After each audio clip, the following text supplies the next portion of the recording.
संपर्क को भूलीगला शला निज भिणई को तेलेंगा कटोरी हाणी गुरुतर कर पकाइला। एपटे हाथ और मुंडरे गभीर चोट लगी गुरुतर अवस्था प्रथमे स्वर और बालेश्वर मुख्य डाक्तरखाना को स्थानांतरित होते।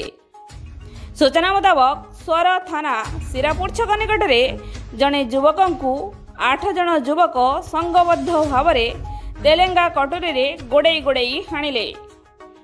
स्वर थाना शिरापुर ग्रामर 23 वर्षीय दीपक जेना मंगलवार संध्यार शिरापुर हनुमान छक निकट में ठिया होइथिला बेले हठात 8 जन युवक 3टी बाइक रे आसी तांकु अतर्कित भावे धारुआ अस्त्र रे आक्रमण करथिले।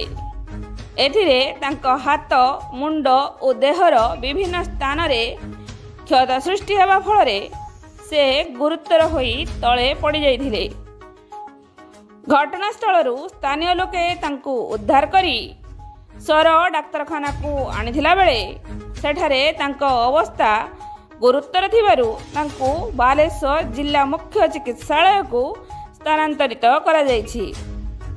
तेबे परिवार लोक कलह कारणरू तांको शला लोक लगाई एपरी कांड भिआइथिबा साधारण लोकंक ठारू सुनिबाको मिलिछि।